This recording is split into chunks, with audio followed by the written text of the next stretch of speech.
Hi and welcome to Essential Kickboxing. My name's Pat O'Keefe and I'll be taking you through the techniques of kickboxing from this very first volume, offensive techniques, right the way through to the higher levels of the sport. My own personal journey with kickboxing started in 1974 when I met and trained under the great Steve Morris, a legend in British martial arts. Steve was a ferocious fighter and he taught me the value of strength and ferocity in attack. From him, I moved to Geoffrey Britton. Geoffrey was entirely different and the perfect counterpoint to Steve. What Geoffrey taught me was subtlety. I don't believe in the first 6 months of training I hit him clean. It was like chasing smoke. He was a teacher who didn't only talk about evasion, but lived it. To what they taught me, I've added my own experience across the years and tried to refine what I've learned and analyse it. I'm going to be asking you many times in these DVDs to look at your own technique, to deconstruct it, analyse it, drag it into the light of honesty and ask yourself, can I really do what I'm trying to achieve? As we work through these techniques, I'm going to emphasise a number of points. I'm emphasising them so that you can pick up on them and incorporate them into your own technique. In the words of the great Bruce Lee, add what's useful, reject what isn't, and add specifically that which is your own. We'll now move on to offensive techniques.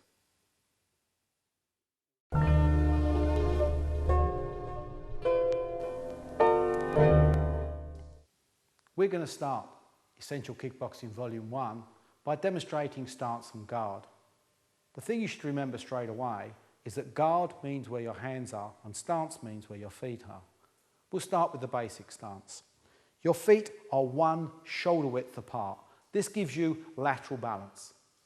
Your left foot is 2 foot forward and your knees are bent. This gives you balance to the front and to the rear.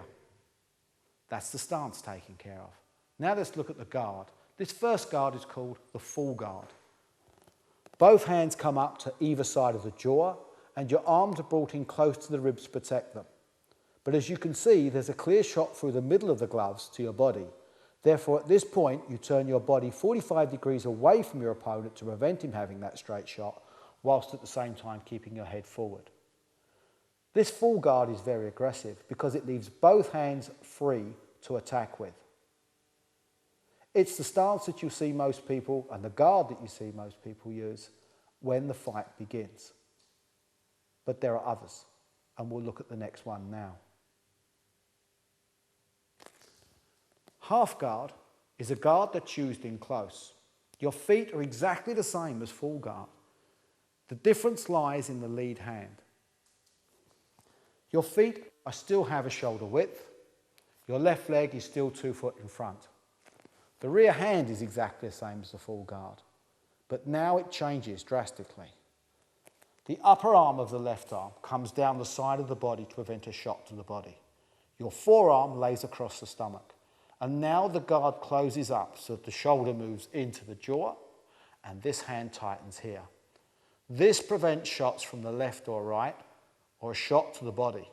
The only position where you're vulnerable is in the middle, and that's taken care of by a momentary displacement of the rear hand to the front, and then it returns to the guard again. The half guard is a guard that's used close in. I'm going to bring one of my assistants in now, Sam, and he's going to show you, in conjunction with me, how the half guard works. Sam. Sam's going to adopt a full guard, and I'm going to adopt the half guard, and it will explain why we are changing our hands at this point. If he throws, for instance, the lead hook to the head, I've blocked it without moving my hand. If he throws the lead hook to the body, again, without moving my hands, I've blocked it.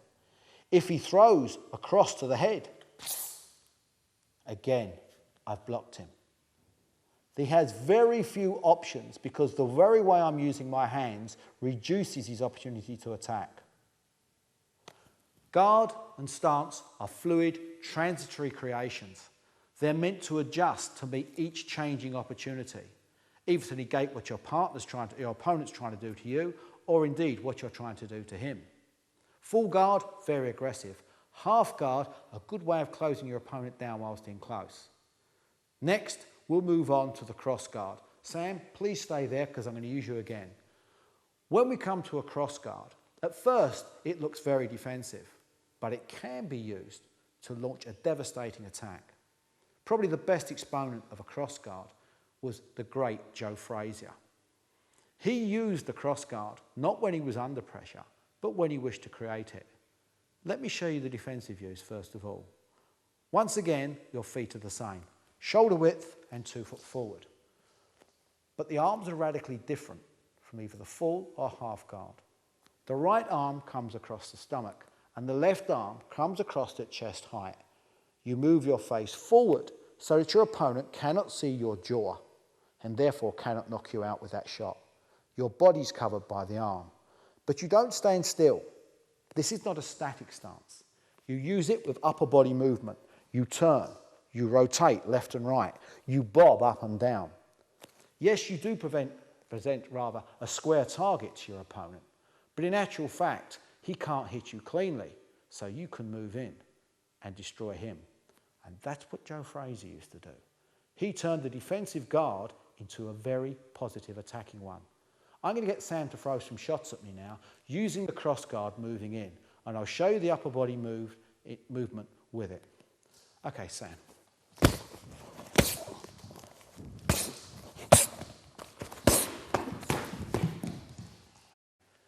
Okay. You can see how I flowed out of a defensive posture into an aggressive one. Used properly, the cross guard is a surprise weapon. You should practice it often till you feel comfortable with it. The next stance we move to is the angle guard. This is very, very unusual. It's halfway between a half guard and a cross guard and serves an in-between purpose. Let me show you. It looks to begin with like a half guard, but this left hand now drops down and this hand moves across to here. Now, look at me. What are you going to throw in the way of a shot? A jab, a cross, I'm covered. Left hook, that looks your best option, doesn't it? But I cover that by this movement here. So this guard, your hand is in constant rotation. Also, if you give him an opportunity to throw a technique, you open him up for a counter. But that's for a later DVD. We'll come on to that later. If I use an angle guard against Sam, when he attacks me, I'm going to get him to throw first a left hook and then a straight punch and show you how it works. Sam.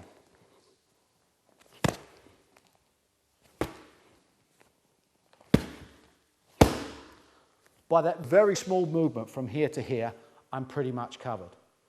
Remember, I use the term fluid transitory creations. You must move from guard to gain an advantage for yourself and to negate your opponent's opportunities. Used correctly, you can make things very frustrating for your opponent to hit you cleanly.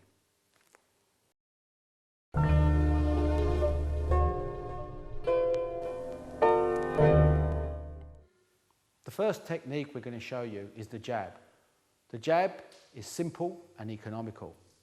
This makes it a very good technique to use in a fight. And I'll come on to the reasons why. But begin with, we'll start looking at what makes a good jab. We'll start from the full guard position. First of all, you step in 6 inches with your front foot. This puts body weight behind the technique. You should always think when hitting of your limb being a missile and your body weight being the warhead. The faster you can move your way in, the bigger the explosion at the end. So a 6-inch step taken positively gives real pep to your jab. Next, your passive hand, your guarding hand is here. Forearm here and your right arm close in to the jaw. As you punch here, your cheek touches your shoulder. That doesn't give you an opponent an overhand right opportunity as you throw the jab. And lastly, and this is extremely important, you must teach yourself to look along your arm like a gun sight. The reason for this is that under pressure against a big hitting opponent, some fighters get gun shy. And as they hit, they actually look away and open the entire thing up. So, step forward 6 inches, passive hand guarding, cheek touching that shoulder, and look along that arm like a gun sight. These make a successful, accurate jab. Once again, I'm going to use Sam to show you the application. Sam. This is the standard jab that I've just shown you. Here, right between the gloves. But your opponent won't stand still. He'll move in, he'll move away. Or he'll keep his guard so tight that the standard jab won't penetrate the guard. Now you've got to put a bit of variety into the jab. Sometimes you bend your knees and fire up. Sometimes you come up on your toes and fire down. Sometimes you'll step off to the left and fire at an angle, or to the right and fire at an angle.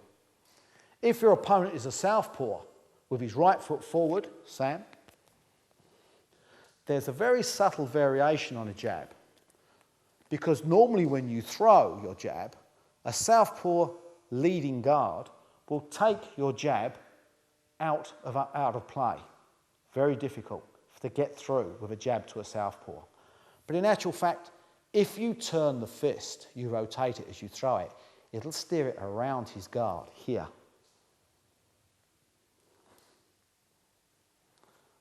This very simple action corkscrews your punch and makes it very, very effective. The more variety you can get in your jab, the better, the more effective it will be. It will search out his guard. You should think of it like a snake's tongue, flicking in and out constantly. Now I've shown you the basic technique and a few of the variations and their application. I'd like to show you the jab to the body. Now there's a big sin with the body, and we'll address that straight away. If you do a normal jab and fire your hand down to the body, you're going to leave the lead side of your face exposed. And if your opponent throws a right cross, he's going to hit you clean. So you don't aim your hand down. Rather, you change height by bending your knees and move in exactly the same position as for the standard jab. Here. Now if he throws down, my shoulder guards, okay, and my head guards, and it makes it very, very difficult as opposed to that position. So, the basic, the variations, and the applications. Now let's see some speed and power. Frank. There are three components to speed, and although we're addressing this in the jab, these things are true of all hitting techniques, and I intend to repeat it throughout this DVD to drive the point home. One, there is reaction speed. This is the time it takes you to react to the opportunity to attack. Maybe his guard is misplaced, maybe he drops a hand through fatigue. You should see it and pounce on it straight away. This is reaction speed. Then there's limb speed. This is the technical speed at which your limb moves. That crosses the gap. And lastly, there's body speed, or footwork, the speed at which you move in to cover the distance between you and your opponent. If your reaction speed is fast, your limb speed is fast, but you're slow to get into position, you're slow. If your reaction's fast and your footwork's fast, but you're slow to throw the technique, again, you're slow. All three elements are needed. When we're practicing a jab, to begin with, it's quite common to just have the jab thrown at a static pad. Frank? So I adopt my guard position and throw the jab. This is fine to get the basics, but to make a jab alive, to make it useful, to make it a proper application, Frank is going to introduce timing and reaction speed. I'm not going to punch until Sam flashes the target up. Now, the gap between him bringing the target online and me hitting it is the judge of my reaction speed. The speed at which I cross the gap is my body speed, and finally, of course, my limb speed is how fast my hand moves. Let's see if that happens.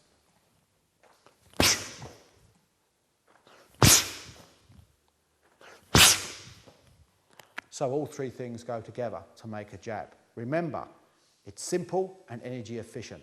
Used properly, it is a great tool.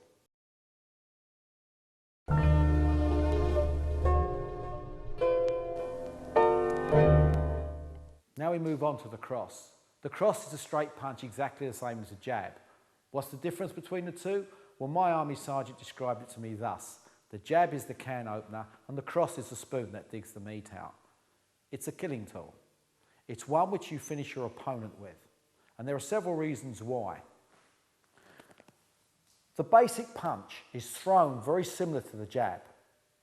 Your passive hand is still guarding the jaw and the edge of your ribs.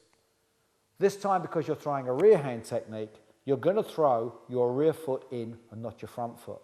And it moves in again about 6 inches.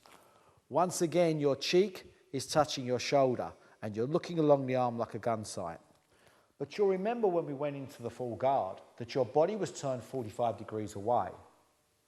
Now we're going to use that to put power into our technique. You're going to rotate around your central axis and put rotational power or torque into the equation. Here. So you're rotating, not just throwing it straight, you're rotating around your central axis. Here. This lends it tremendous power. Okay, let's see the application on Sam on one or two of the variations. With the basic cross, as we said, you step in with the rear foot, rotate your body, move your shoulder against your cheek and guard with the passive hand. When you hit the body, same as with the jab, you don't aim the hand down, but rather you bend your knees and move in. Here. There are two variations on the cross. The first one, you don't move your feet at all, and the power comes not from moving in, but from the angle of the shot. This is called a short right, and it's usually thrown close in from something like a half guard. From here, I just fire the hand straight through. Doesn't look like it's going to be strong. Wait till you see it on the pad. It's very, very unusual, and it's a very effective tool. Next is the overhand right. This is used against a sloppy jab. This is where the opponent doesn't remember to keep his chin down and lets it rise above the guarding shoulder. So Sam, if you throw me a slow, unguarded jab, you can see there that his chin's exposed.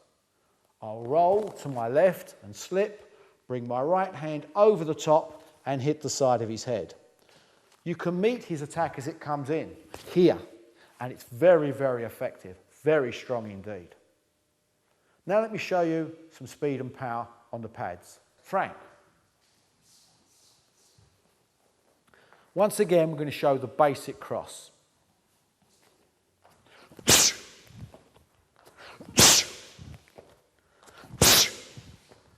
Now let me show you the short cross. Again, we did say you should look out for the power on this. It's unusual. You're not moving your feet, but you're still getting power. In close, again, from the half guard position.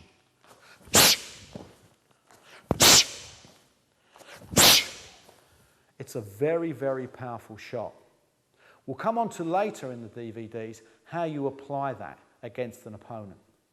Lastly, the overhand right. This is used primarily against someone who throws a jab in a sloppy fashion and allows a gap to occur between his jaw and his shoulder. You capitalise on it by slipping to your left and looping the punch over the jab.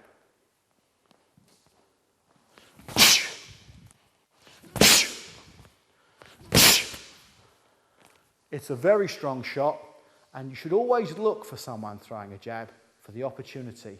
When he drops that guarding chin, okay, rather when he drops that guarding shoulder, raises his chin, you should flash an overhand right straight in. Next, we're going to move on to a hook.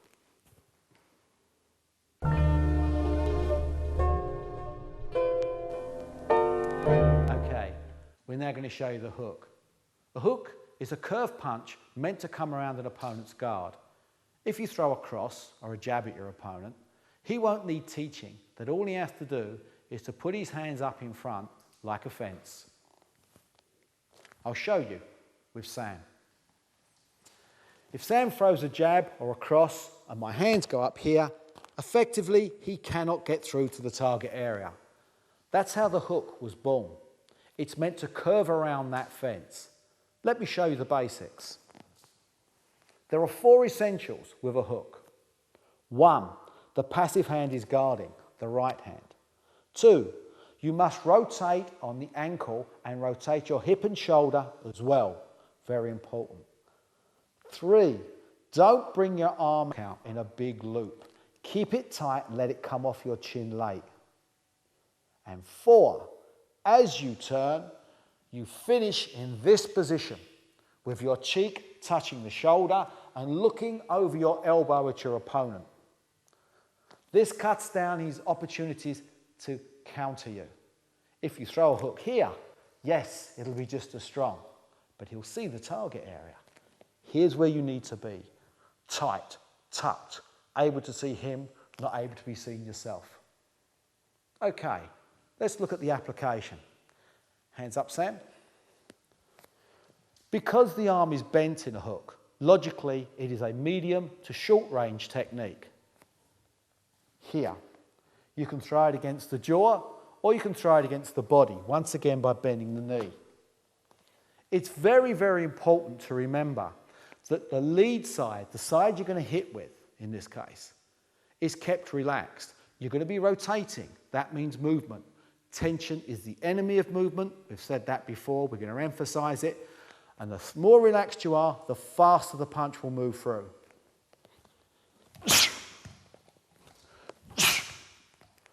Okay, let's now show you some application on the pads. Frank. We're going to show this slowly to begin to emphasize the curving motion.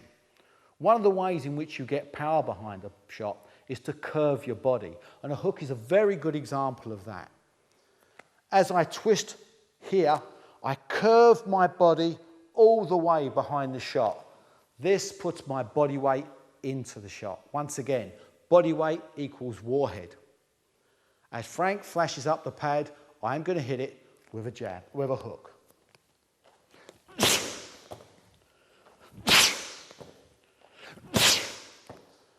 Okay, now there are some variations on a hook. You can throw a medium and even long range, but it's primarily short and medium. But there is one particular variation on a hook which is extremely powerful and which will knock your opponent out if you hit the target. Frank. If your opponent throws a shot at you and you duck down, your knees are bent, and that means there's a lot of stored energy in your leg muscles. If Frank sweeps one pad at my head and I go underneath it, here. Instead of standing up to throw my hook, I throw the hook as I stand, and all that energy comes up through the body and is delivered onto the target. Let's see it done fast. Frank will swing it at my head, I'll avoid the shot and hit with my hook counter.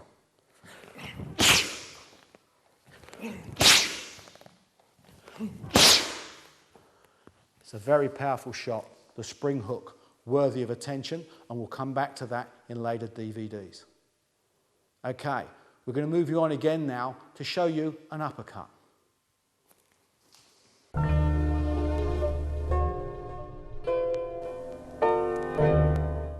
The uppercut is the next technique we're going to show you. The uppercut can be thought of as a vertical hook. It moves in exactly the same way as a hook, in that your leg twists on the side that you punch. The difference is instead of travelling horizontally like a hook, it travels vertically. Let me demonstrate for you. I twist on the lead leg, and as I do, my punch comes up. By twisting, I get the maximum mechanical advantage behind the punch. It's extremely effective for coming up between an opponent's guarding arms. Let me show you with the use of Sam. Once again, if Sam adopts the full guard position here. Now I'm going to turn Sam slightly so you can see it just a little bit better. Sam's hands are either side of his jaw. If I've thrown a strong hook and he keeps his hands to the side, or he lets his hands drift slightly apart, this is my cue, my opportunity to throw the uppercut. I twist on the lead leg, I pivot, and the hand comes right up the target and hits the chin. I could also throw it to the body there. The 4 essentials are still there, in that the guarding hand, the passive hand, guards the cheek and the ribs. You keep the front side soft and flexible, and as you turn, you keep your shoulder close to your chin. And as you punch, you twist throughout the motion. Okay, now let's show you some application on the pads with Frank. Frank. To start with, we'll show you the lead uppercut slowly. I pivot on that support leg, the lead leg, and as I pivot there, okay, my power comes up vertically. My passive hand is guarding, my cheek is against my shoulder. This might feel cramped at first, but you must remember your opponent's going to try and hit you. And if you can stay tucked throughout the motion, you're going to be safer.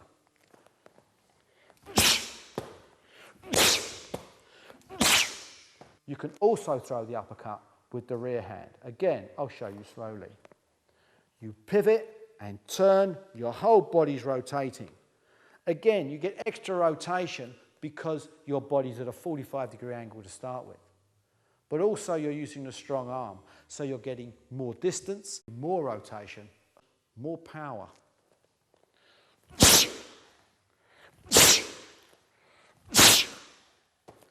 The uppercut is a knockout. Used in conjunction with hooks, they are classic close-range hand weapons and worthy of a great deal of study. I'm now going to move you over to the shaped bag. The thing about a shaped bag is it is designed specifically for working hooks and uppercuts on. In this case, I'm going to throw an uppercut to the body, so I go to the lower slope.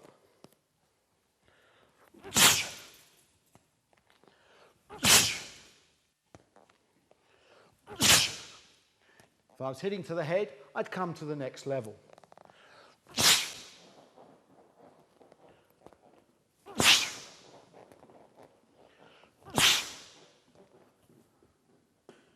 The uppercut is worth working on both the focus mitts for accuracy and the bag for power.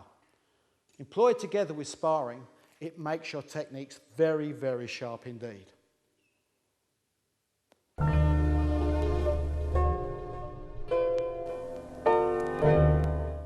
The next technique, the shovel hook, flows naturally out of the hook and the uppercut. Is a technique which is actually halfway between the two. It gets its name from the angle of attack, which is 45 degrees. Imagine someone shoveling.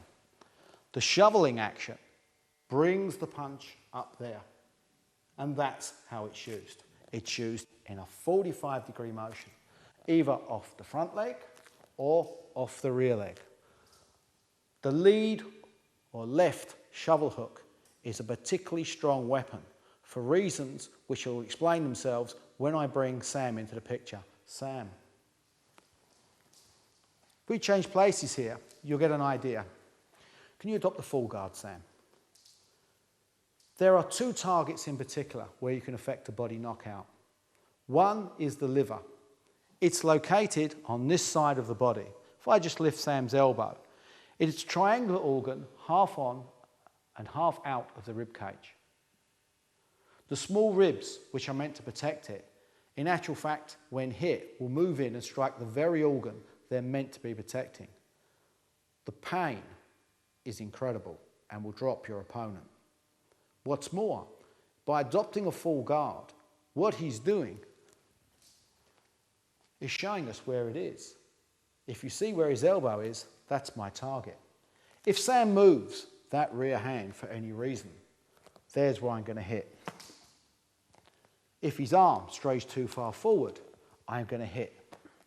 If it stays where it is, I can still affect the shot by moving slightly off to my left and hitting behind the arm.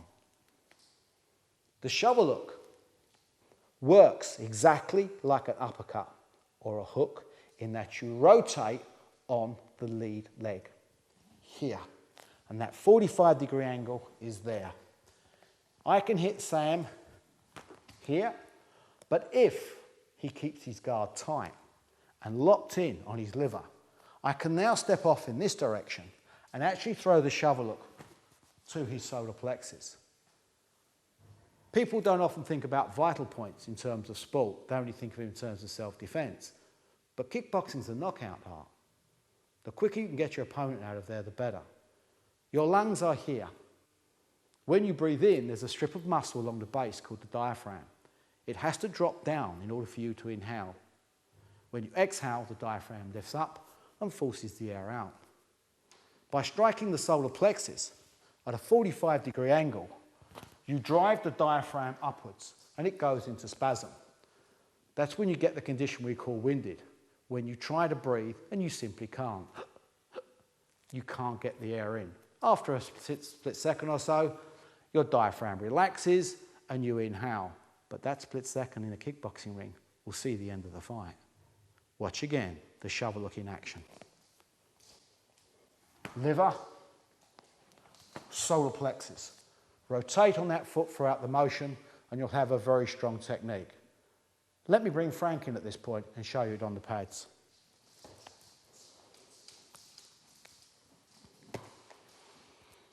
Frank will hold the pad at a 45-degree angle. I'm going to twist and hit the pad.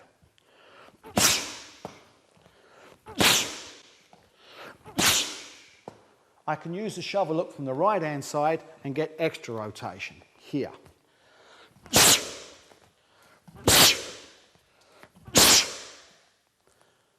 The shovel look is sometimes called the body assassin.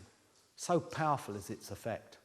Hit the liver, hit the solar plexus, and you'll get your opponent out of there and win the match.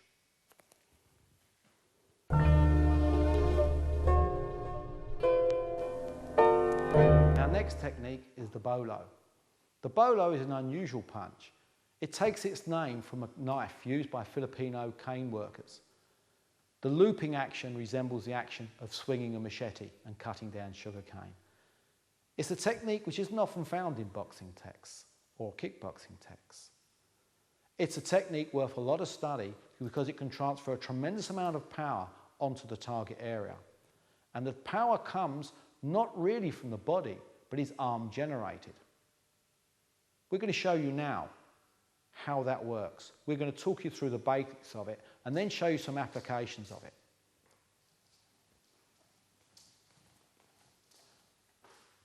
The first thing you've got to notice is that there's one movement only of the rear foot when you use a front bolo. That's off to the side. That in itself is unusual.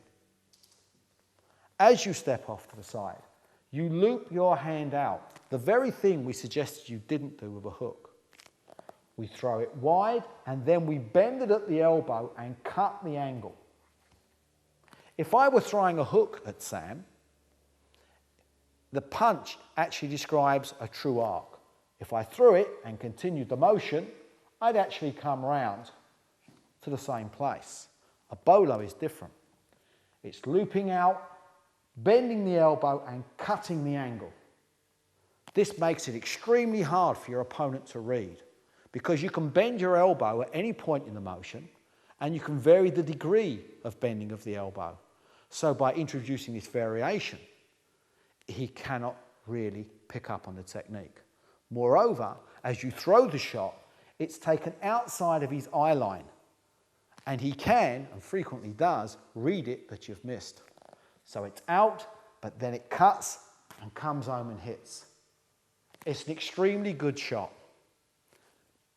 What we've just shown you is a horizontal bolo, but you can throw a bolo in a rising motion and indeed in a diagonal motion. But we'll come on to that in a minute. I'm going to bring Frank in now and show you how this works on the pads.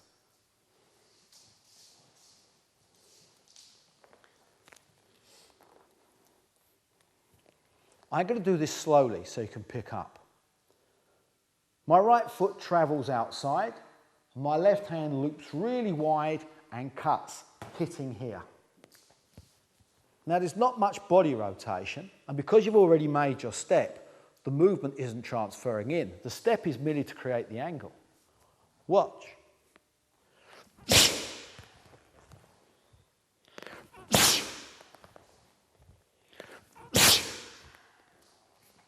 The bolo can be used off the front hand or the rear. Off the rear, because your right arm for most orthodox people is stronger, the power is even greater. This time you take a step with the left leg and hit across with the right.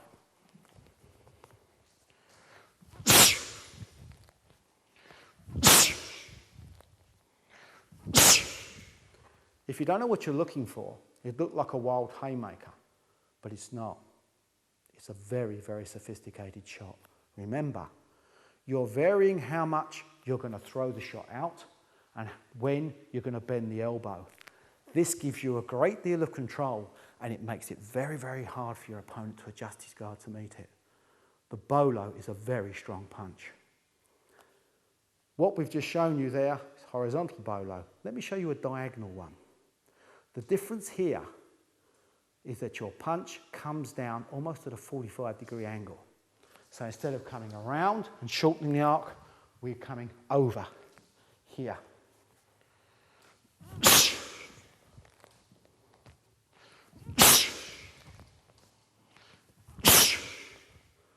Lastly, we can try it as a rising punch. And indeed, if you've heard the term Bolo before, this is probably where you've seen it. A lot of Hispanic professional boxers use it. It looks like an uppercut, but once again, instead of describing a true arc, it whips in. As I throw the punch here, it loops around, and from any point onward now, I can bend my elbow from here and hit the target, or from here, or indeed from here. The power, not from the body, not from movement, but from the arm.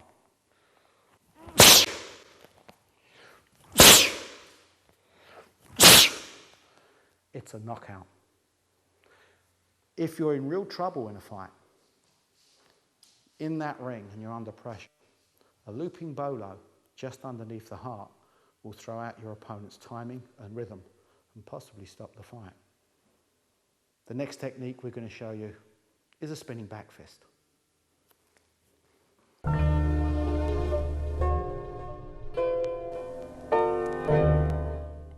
Our next technique is the spinning back fist. Like the Bolo, it's a very unusual technique and used as an ambush weapon. Let me demonstrate the basics. You spin toward your opponent, and as you do, you'll keep the striking hand, the right hand, high. You must, as in all spinning techniques, look over your shoulder as you turn so you can see the target before you unload the attacking weapon. So you spin here, see your opponent, see the target, and throw the arm in a flat arc here. You'll notice my passive hand, the guarding hand, is still protecting me. Should you commit too much to the swing, should you forget about your guard and miss, you'll leave yourself wide open. So to emphasize again, keep the passive hand tight, turn, look over your shoulder, and let the fist come out in a flat arc.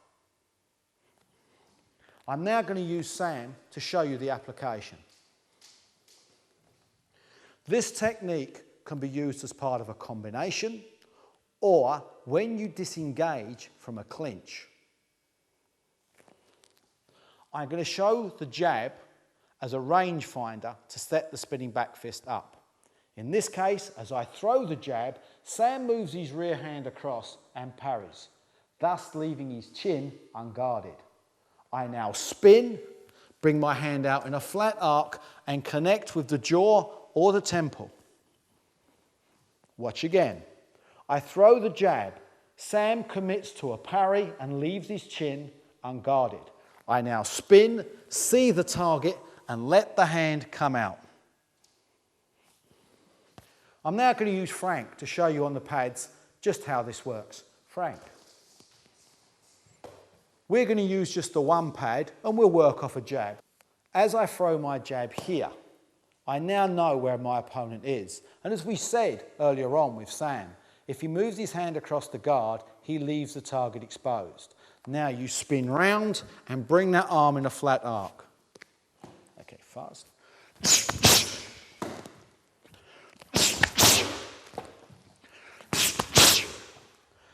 It's a knockout technique. Be careful. As I said before, some rule systems don't allow you to use spinning back fist, but some do. It's worthy of study. It's a strong ambush weapon, and you should include it in your arsenal if you get the opportunity.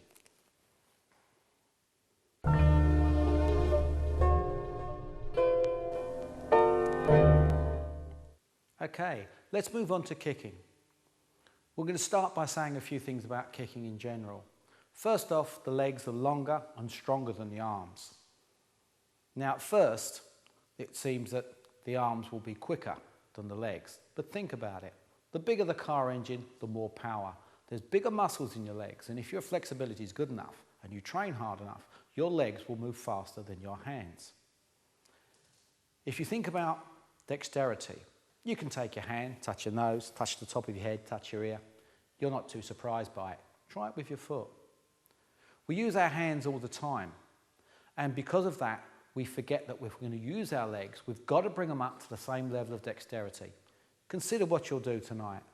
You'll go home, you'll get to your front door, you'll put your hand in your pocket, select your key by touch alone. You'll take that key out of your pocket, put it in the lock, turn it half a turn, quarter of a turn, walk in, put the key back on your pocket, and not even give it a second thought. Well, people are paying millions of pounds with robots just to try and get them to perform those simple actions. Is it difficult?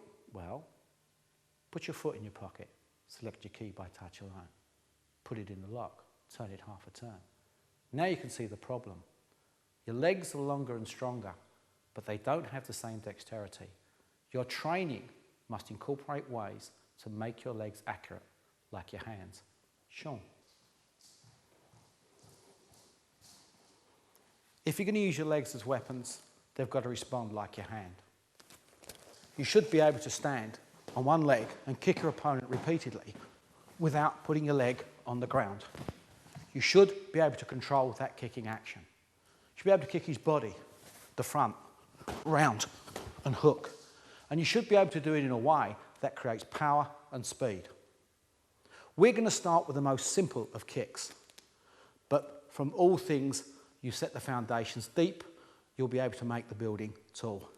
Sean, over here. The lead leg front kick should be thought of as a jab with the leg. It's a respect getter. If you use it properly, you'll stop your opponent running in and overwhelming you. You step in with your rear leg behind the front leg. You pick your front leg up and you point your knee like a gun sight. That's important. Your knee is a hinge joint. When you straighten the leg, what your knee points at is what you'll hit. I'm going to aim at the centre of Sean's body. Reason? Think about it. Whenever you see a man aim a gun, a pistol, he spreads his legs for a good base and points at the centre of the body. If you kick up, shoot up, you still hit a target. Hit or shoot down, target, left or right, a target. That's why they're aiming at the centre of the body, and that's why you should put your lead leg front kick in the centre of the body. Point the knee at the centre, you'll kick the centre. The striking area is the ball of the foot, so your toes need to come back. Step in with the rear leg. Pick the front leg up, point with the knee, fire the kick in, and push with your hips over the last phase to create power. Here. Here. Okay. Now that leg has to be as alive as your lead jab. It's got to constantly stay in your opponent's line of attack to cause him problems. But without power, it won't deter him. Let's bring Frank in at this point with the kick shield and show what you can do. As an attack, the lead leg front kick uses the transference of energy through the movement. So as you push in, you go through the kick shield. Here. Throughout the action, you must keep your guard up. It is instinctive to throw your arms out for balance and to gain power. But if your opponent blocks your kick and counters, your guard will be nowhere. Watch again.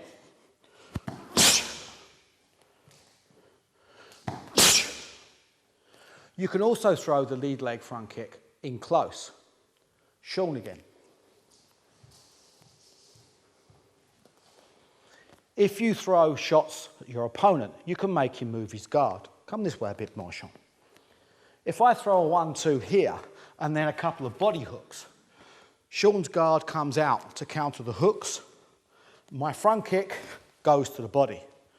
As he broadens his guard to cope with the hooks, he opens up the central area.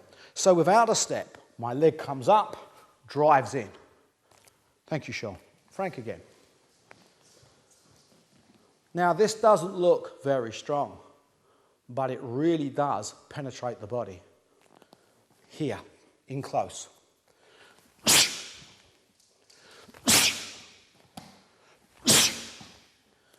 The lead leg front kick should flick in and out like a snake's tongue, just like the jab. It should punish your opponent when he comes in by having enough power to hurt and deter him. It is also a natural counter to a jab. Sean again. Sean adopts the full guard, but when he throws the jab at me, I'm going to use the same technique with the leg to mirror him, using a longer, stronger weapon. He throws the jab, I lean back, fire the kick. Again.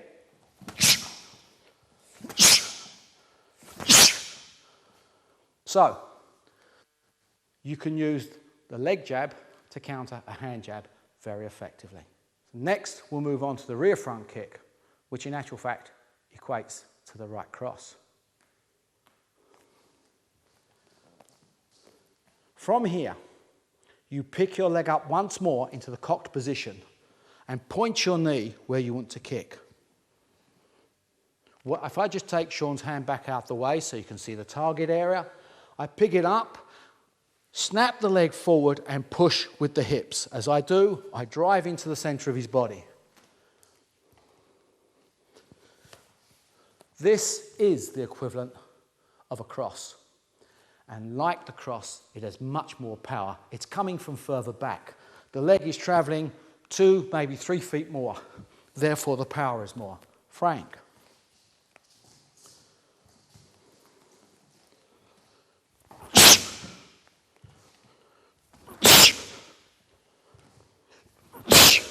Remember to keep your guard up throughout the attack.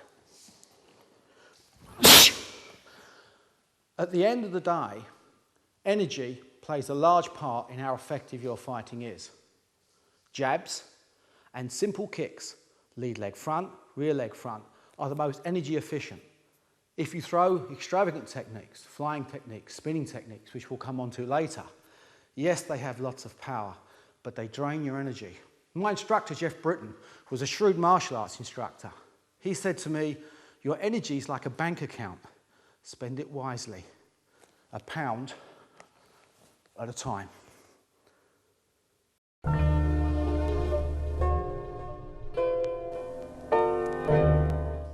Okay, let's show you those same techniques to the head. But a word of warning before we start. These kicks are devastating when used to the head. Lead leg front kick and rear leg front kick can knock your opponent completely out. They're very difficult to practice in sparring, and a lot of people don't use them in sparring. In application, they're devastating.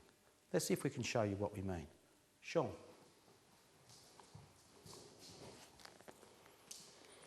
Because your foot is coming off from the floor, it acts almost like an uppercut in that it comes between your opponent's guard. You pick the leg up here, point the knee at the chin. Remember, the knee is a hinge joint. What you point the knee at is what you'll finish up hitting. You pick the leg up, fire the kick in, here. Up, fire the kick in. Off the rear leg, it's the same, but of course, you've got more power. A rear leg front kick to the head is absolutely devastating. Up and in. Up and in. These techniques can stop a fight straight away. To give you some idea of the power, I'm now going to call back Frank and show you on the focus mitts.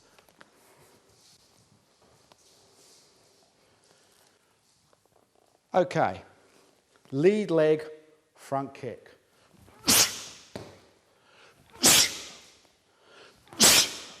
Rear leg front kick.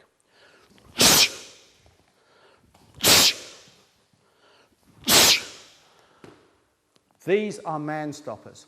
You should practice them with care, particularly in sparring, but work them on the focus mitt for accuracy and on the big bag for power.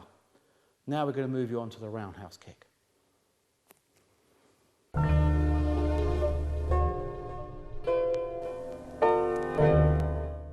Okay, the next technique we'll look at is roundhouse kick.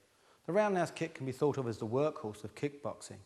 In terms of energy, you can throw the roundhouse kick and not burn very much at all if your technique's good.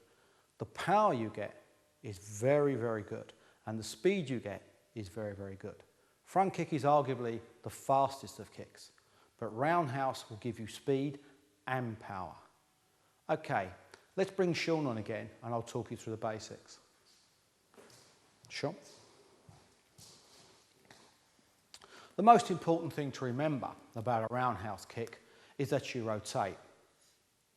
The standing foot starts by pointing at your opponent, but at the end of the kick, it's virtually pointing backwards. That rotation is extremely important in terms of power. It is important that your body powers the leg, not your leg pull your body into position. I'll say that again. You must remember to rotate the standing leg so that your body powers the kick and not your kick pull your body into position. The basics are these. You pick your leg up to the side, here, here.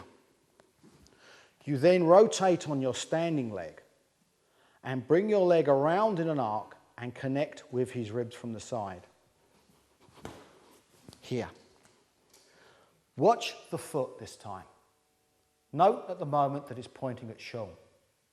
Now see the finish position.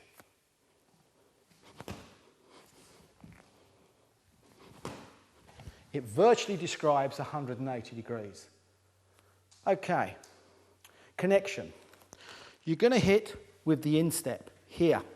That's very important, but you can also hit with the shin. It should be pointed out that kicks in kickboxing are all above the waist level. There are no kicks to the thighs under this rule system.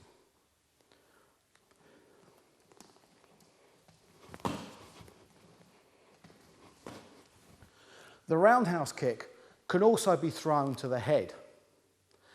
It's a very, very potent weapon when used to the head and accounts for quite a few knockouts from leg kicks. I'm going to ask Sean to position his glove so that he can take the impact of the kick.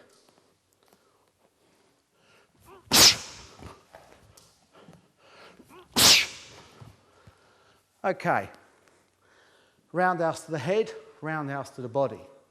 But there are some variations, and I'm going to ask Sean again to change position so that I can show you the variations. If you sidestep with your lead leg, it creates a tremendous angle for a back leg roundhouse kick. Moreover, if your opponent commits to a technique, like a cross or a rear hook, it turns his body towards you and you can impact across the entire width of his body. We're going to do this slowly to begin with. Sean, if you could raise your hand just a little bit more. As the right cross comes, you sidestep to the left, lift the knee, pivot and kick his body. Here.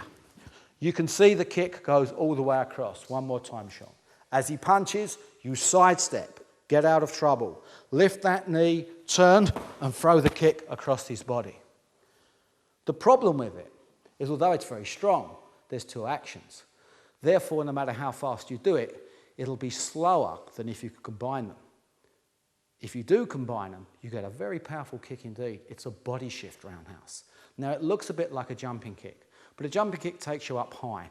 This barely gets you off the ground, just enough to shift your entire body weight in. So, as Sean throws the punch this time, what I'm going to do is move my body in at the same time. Move back a bit, Sean, please. Thank you. As he throws it, here. Again, here. So I'm moving my body and throwing the roundhouse kick at the same time. It's a very, very powerful kick. We have one more variation to show you. And this technique comes from Thai boxing. We're going to change places and show it. This technique here is called a crocodile kick. Roundhouse kicks come up at a 45-degree angle or around horizontally. The difference with a crocodile kick or descending roundhouse is, as the name suggests, it comes down and the target area is the neck. I'm going to ask Sean to drop his hands to the side so you can see the technique more clearly. I pick my leg up, and instead of coming round, I bring it over and drop it down, here. This is a very hard technique to avoid, and if you hit your neck, you're going to be knocked out. Once more. The leg comes up high, over the top of his shoulder, and descends into the neck. Here. Here. The sidestep roundhouse, the body shift roundhouse, the crocodile kick or descending roundhouse are all potent variations, ways of foxing your opponent, bringing extra bits towards the power, speed, and deception of the technique. We're now going to show you those kicks on the pads and on the shield. Frank. We'll show the basic roundhouse to begin with, off the rear leg. Once again, we explain that the leg comes up to the side, you turn and you kick, using the instep and the shin as the contact area.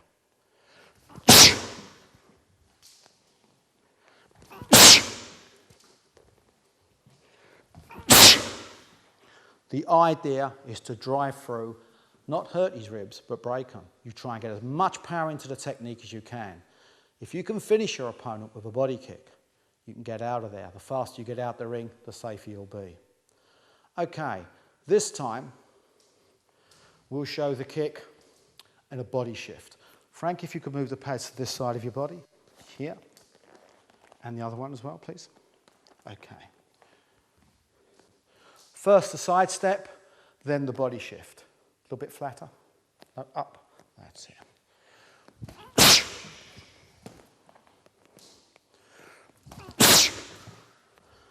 Now the body shift, moving and kicking in one.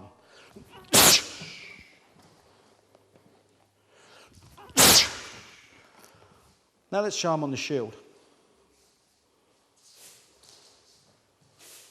While we're waiting for Frank, let's re-emphasize the points we're looking for. We're bringing that leg up to the side. We're rotating on the support leg. And we're driving our leg round, connecting with the instep and the shin part. We use the focus pads for accuracy with kicks.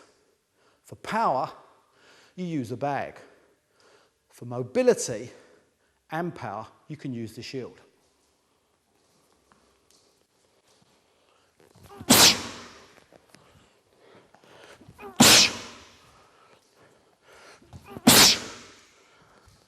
So, the roundhouse kick is the workhorse of kickboxing.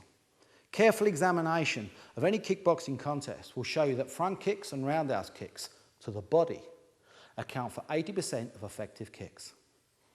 Now we're going to move you on and show you the lead leg side kick.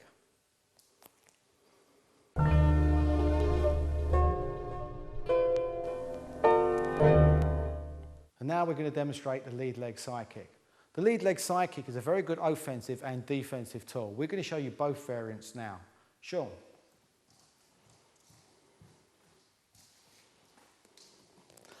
Used as an attack in lead leg side kick, you step forward with your rear leg here and pick your front leg up high. As you do this, you chamber your leg for driving forward in a straight line. Your target area is primarily the body. The body is a bigger target area than the head and it's much easier to hit. But if you do aim this at the head and you hit it, it is, of course, a knockout.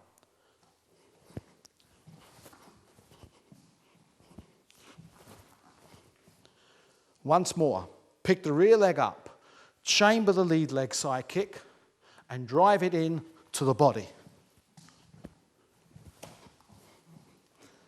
Frank.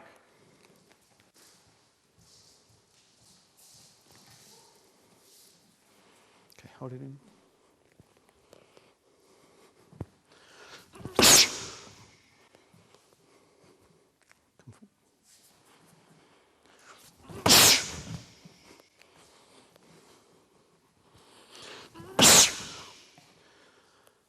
Used as an attack, the step-in lead leg side kick is very potent, but you can also use it up close. Sean. In this case, it is not always necessary to straighten the leg. We can come back from this close position where we're in close fighting, pick the leg up and fire it through. In this way, it's almost like a stabbing motion with the heel, and it's very potent around these floating ribs. Bring the leg back, fire the kick in. Frank. Closer.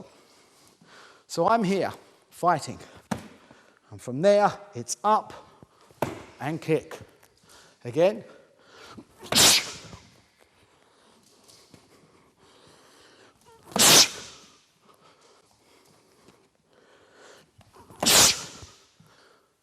The side kick is a very potent weapon when in close. It is also a very powerful offensive technique. The next technique we're going to show you is back thrust kick, but it has an alternative name, the spinning side kick, and we'll show you why now.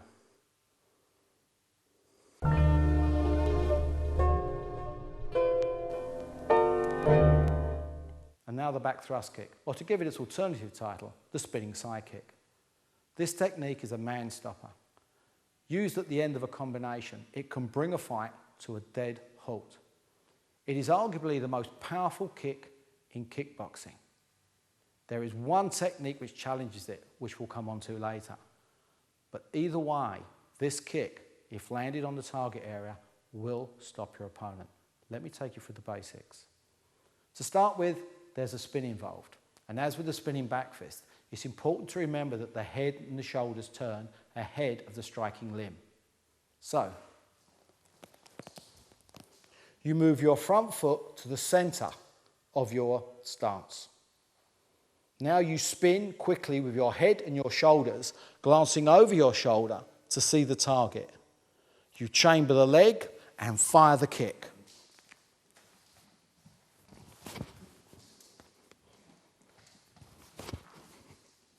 I'm now going to bring in Shaw and show you the application.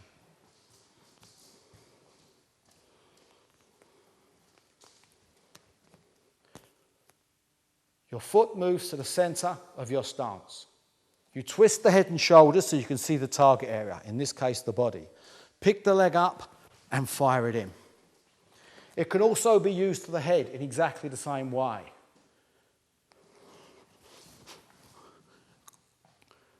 You can see that if it connects, the fight is over. It's very, very important, this turning of the head and shoulders. If the person starts to see the kick, they can sidestep you, and as you turn, they can ambush. So, if I turn without looking, Sean can move in this direction, and as I turn, I'm not looking as I throw the kick, he can throw a big looping punch into my face. Here. So, sidestep and loop. It's very important, therefore, to emphasize this turning of the head. I'll bring Frank on and show you against the shield.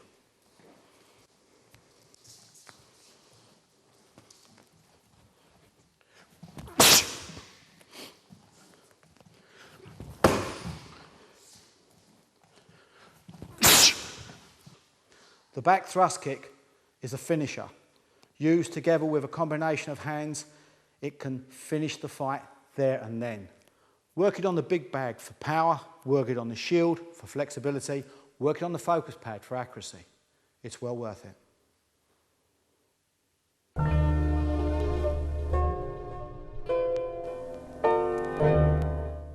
The final technique we wish to show you today from the kickboxing repertoire is the spinning heel kick. I said earlier that there is one kick that possibly challenges the back thrust kick, and this is it. It uses energy in a totally different way. It uses tremendous torque power. By rotating around your central axis, you bring your leg round in a straight line and connect through the target. Mechanically, this is so strong.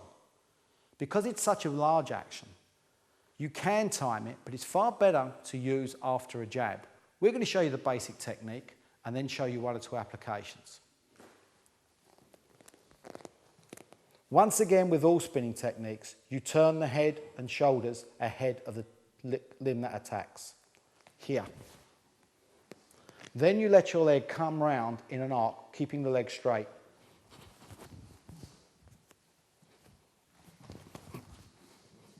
Sure.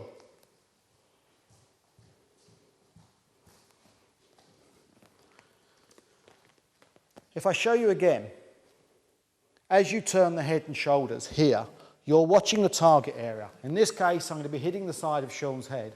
For safety purposes, we're going to allow him to keep his glove in position so that we connect with that.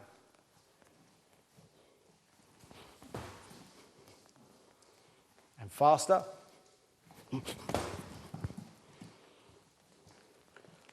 And faster still.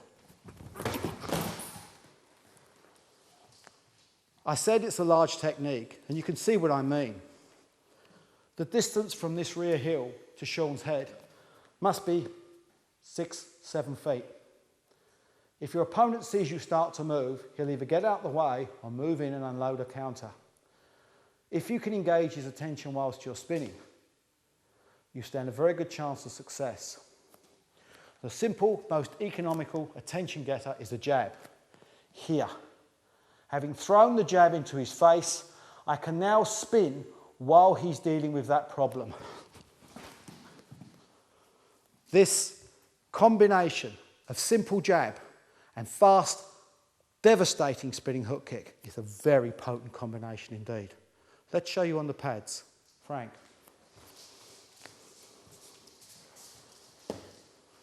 Once again, we'll show you the basic technique on the pad, and then we'll show you the jab spinning heel kick.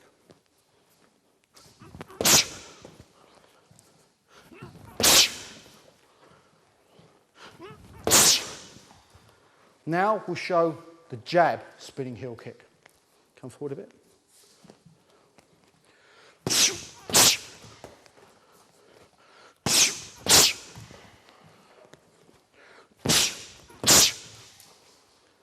The spinning heel kick is an unusual weapon. It travels so far and so fast, it's worthy of attention. But let me take you right back to the beginning, when we talked about the jab and energy expenditure. If you're fighting over 3 rounds, 5 rounds, 7 rounds, 10 rounds, 12 rounds, the longer the fight goes on, the more your energy level drops. Your energy level is a bank account. If you've got £100 to spend, you can throw 100 jabs or 25 pound spinning hook kicks. You've got to make your choice on your energy expenditure. That technique used correctly will bring the fight to an end. Just make sure you're fit enough to use it at the right time. We're now at the end of offensive techniques. Think back over what you've learned. Each technique is like a building block. At first, you can't see how it fits into the overall picture. But the more you collect, the better you construct something worthwhile. Go back over what's been said, look at the points of emphasis and try and incorporate them into your own training. Remember, hours of training are very, very important. There's a great musician saying, an amateur practices till he gets it right, and a professional practices till he doesn't get it wrong. That's good advice for any martial artist to take on board. Hopefully you'll follow us on our next journey, which will deal with defensive techniques.